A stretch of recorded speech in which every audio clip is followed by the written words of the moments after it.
अध्याय विश्व रूप का वध वृत्तासुर द्वारा देवताओं की हार और भगवान की प्रेरणा से देवताओं का दधीचि ऋषि के पास जाना।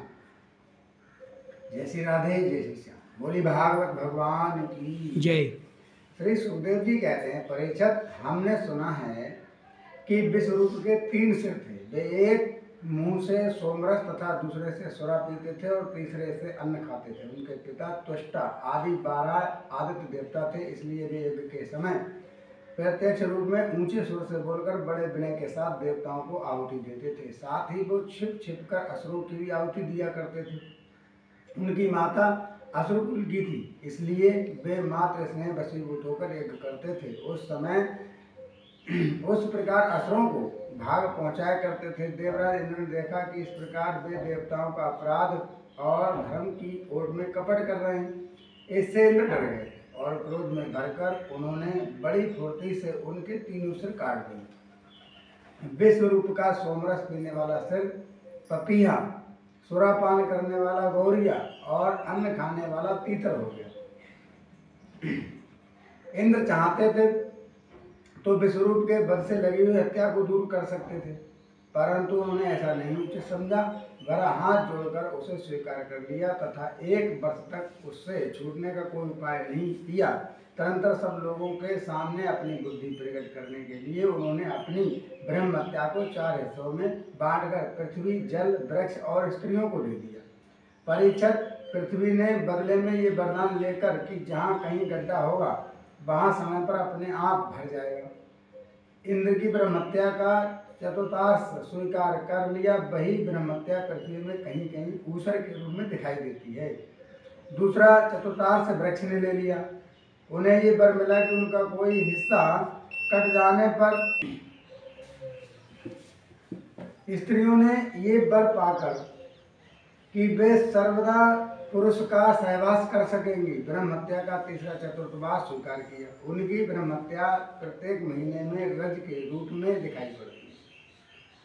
जल ने ये वर पाकर कि खर्च करते रहने पर भी निर्जर आदि के रूप में तुम्हारी बढ़ती होती रहेगी। ब्रह्मत्या का चौथा चतुर्थांश स्वीकार किया। फेन, बुद्ध आदि के रूप में वही ब्रह्मत्या दिखाई पड़ती है। अतः मनुष्य से हटाकर जल ग्रहण किया करते हैं।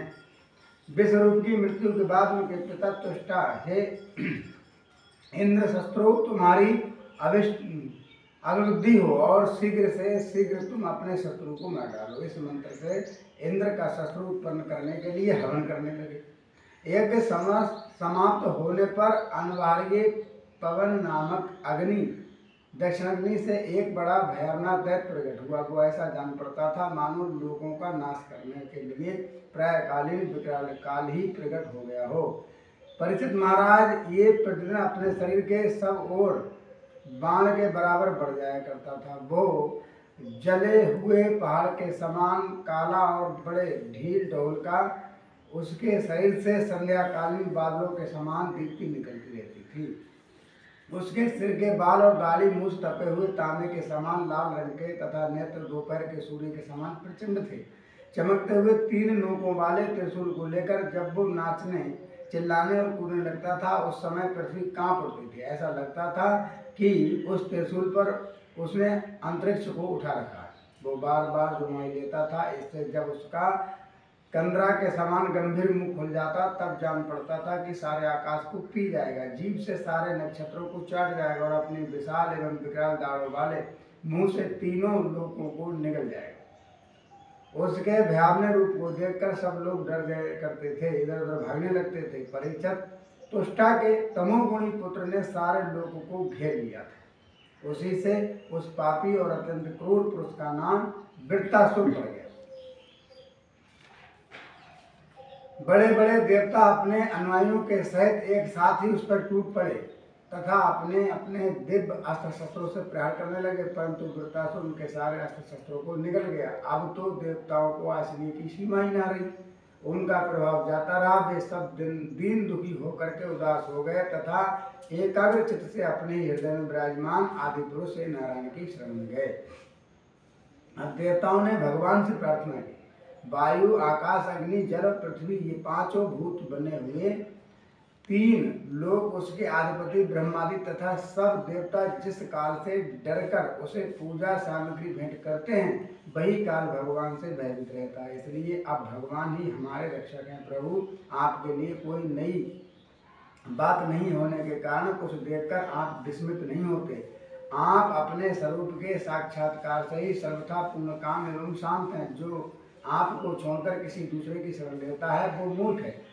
वो मानो कुत्ते की पूंछ पकड़कर समुद्र पार करना चाहता है। वह मनु पिछले कल्प के अंत में जिनके विशाल सिंह से पृथ्वी रूप नौका को बांधकर अनायास ही आपने प्रलयकालीन संकट से बच गए थे, वे मत्स्य भगवान हम शरणागतों को वृत्तासुर के द्वारा उपस्थित किए हुए दुस्तर भय अवश्य बचाएंगे, दुस्तर भय से अवश्य बचाएंगे। प्राचीन काल में प्रचंड पवन के थपेड़ों से उठी हुई उत्ताल तरंगों की गर्जना के कारण ब्रह्मा जी भगवान के नाभि कमल से अत्यंत भयानक प्रायकालीन जल में गिर पड़े थे। यद्यपि वे असहाय थे, तथापि जिनकी कृपा से उस विपत्ति से बच सके थे, वे ही भगवान हमें संकट से पार करेंगे। उन्हीं प्रभु ने अद्वितीय होने पर भी अपनी माया से हमारी रचना की और उन्हीं के अनुग्रह से हम लोग सृष्टि कार्य का संचालन करते हैं। यद्यपि वे हमारे सामने ही सब प्रकार की चेष्टाएं करा रहे हैं, तथापि हम स्वतंत्र ईश्वर हैं। अपने इस अभिमान के कारण हम लोग उनके स्वरूप को नहीं देख पाते हैं।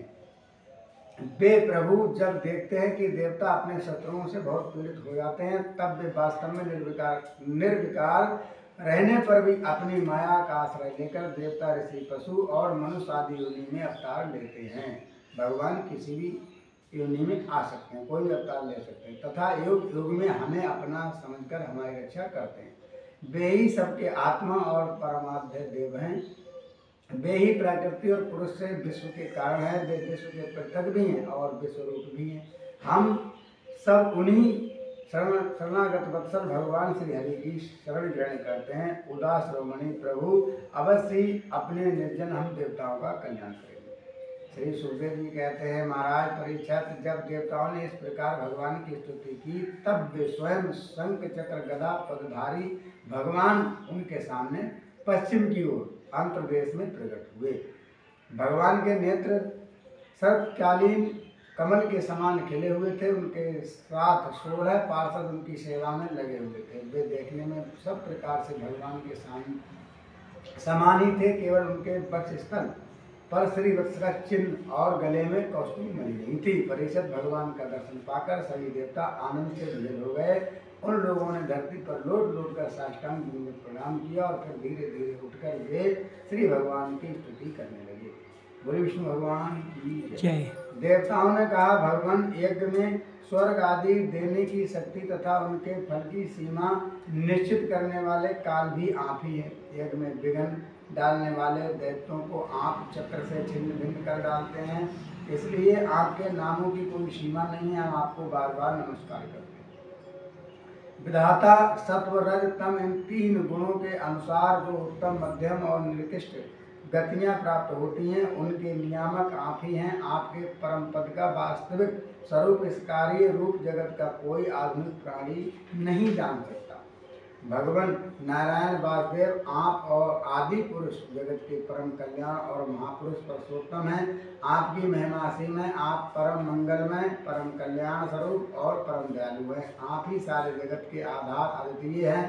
केवल आप ही सारे जगत के स्वामी हैं। आप ही सर्वेश्वर हैं तथा सौंदर्य और मृदुलता की अधिष्ठात्री देवी लक्ष्मी के परम पति हैं। प्रभु परमहंस परिव्राजक विरक्त महात्मा जब आत्म संयम रूप परम समाधि के भली भांति आपका चिंतन करते हैं, तब उनके शुद्ध हृदय में परमहंसों के धर्म वास्तविक भगवत जन का उदय होता है। इससे उनके हृदय के अज्ञान रूप किवाड़ खुल जाते हैं और उनके आत्मलोक में आप आनंद आत्मा के रूप में बिना किसी आवरण के प्रकट हो जाते हैं और वे आपका अनुभव करके निहाल हो जाते हैं। हम आपको बार बार नमस्कार करते हैं। भगवान, आपकी लीला का रहस्य जानना बड़ा ही कठिन है, क्योंकि आप बिना किसी आश्रय और शरीर के हम लोगों के सहयोग अपेक्षा न करके निर्गुण और निर्विकार होने पर भी स्वयं ही सगुण जगत की सृष्टि रक्षा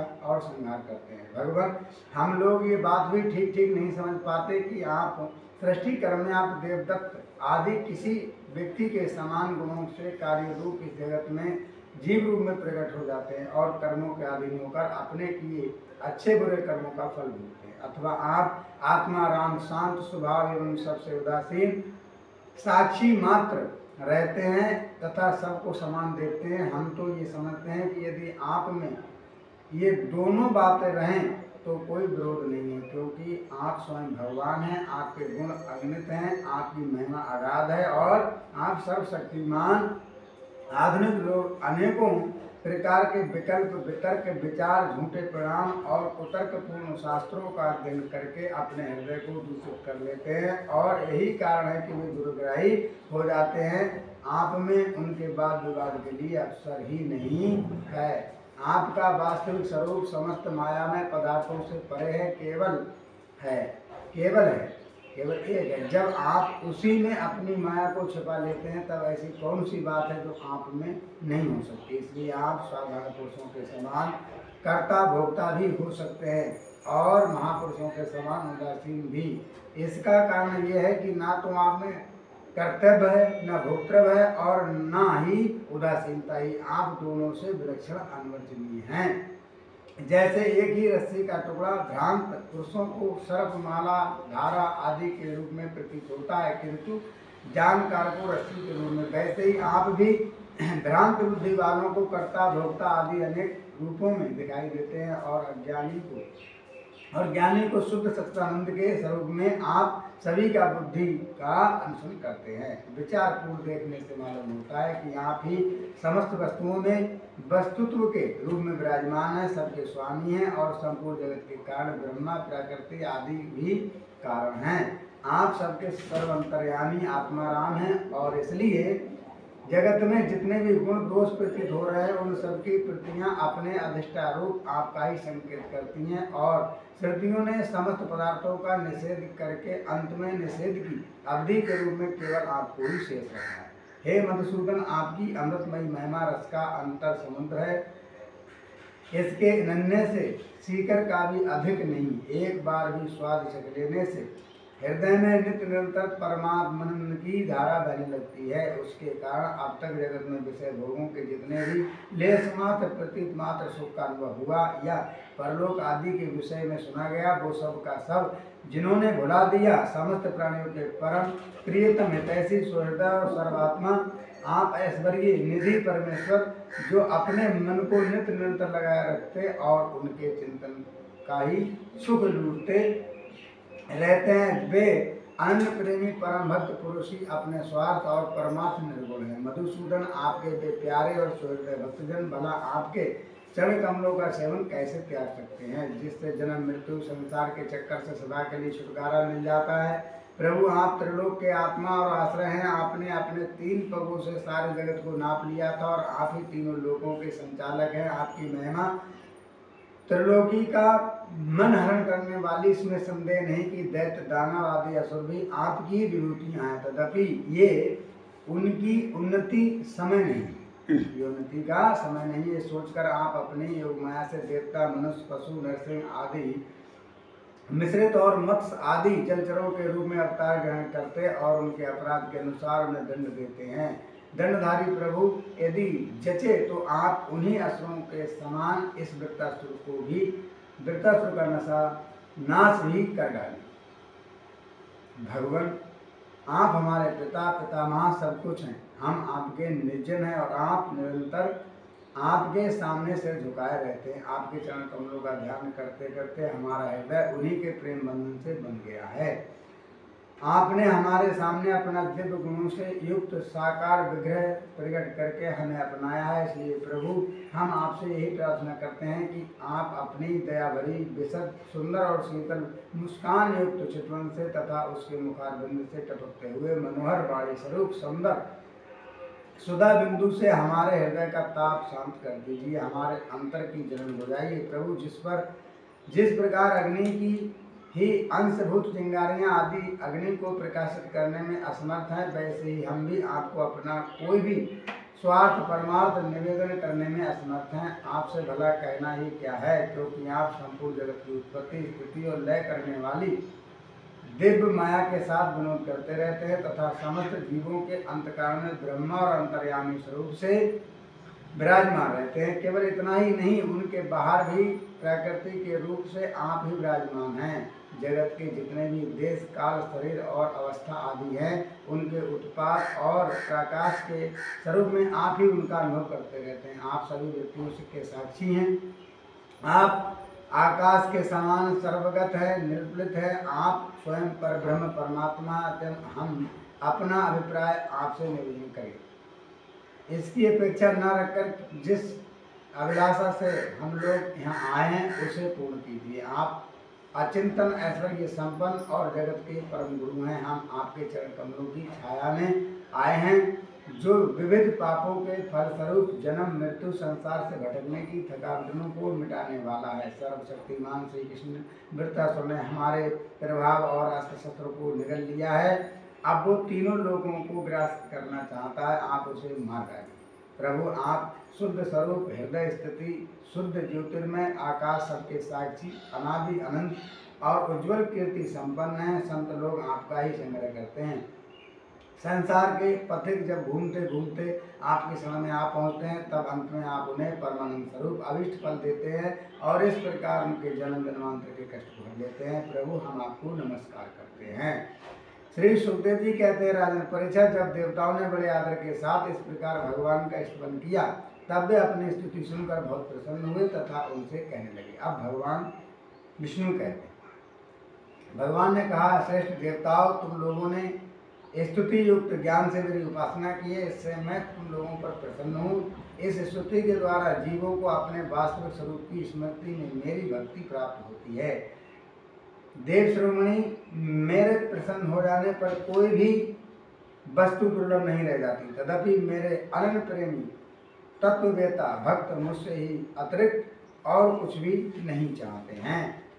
जो पुरुष जगत के विषयों को सत्य समझता है वो नासमझ है, अपने वास्तविक कल्याण को नहीं जानता। यही कारण है कि वो विषय चाहता है, परंतु यदि कोई जानकार उसे उसकी इच्छित वस्तु दे देता है तो वो वैसा ही नासमझ है। जो पुरुष मुक्ति का स्वरूप जानता है वो अज्ञानी को भी कर्मों में फंसने का उपदेश नहीं देता। जैसे रोगी के चाहने पर भी सुवैध उसे कुपथ्य नहीं देता। देवराज इंद्र, तुम लोगों का कल्याण हो, अब देर मत करो।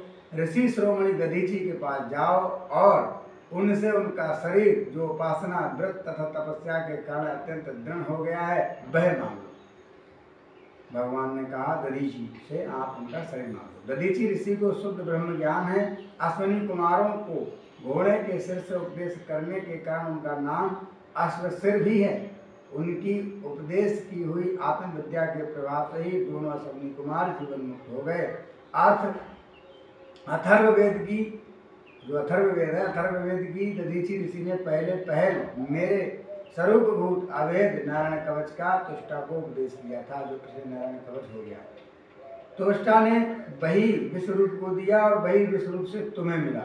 दधीची ऋषि धर्म के परम मर्मज्ञ हैं। वे तुम लोगों को अश्वनी कुमार के मांगने पर अपने शरीर के अंग अवश्य दे देंगे। इन्हीं दधीची ऋषि का आश्रम सीतापुर आश्रम है, बना हुआ है, यहाँ गए।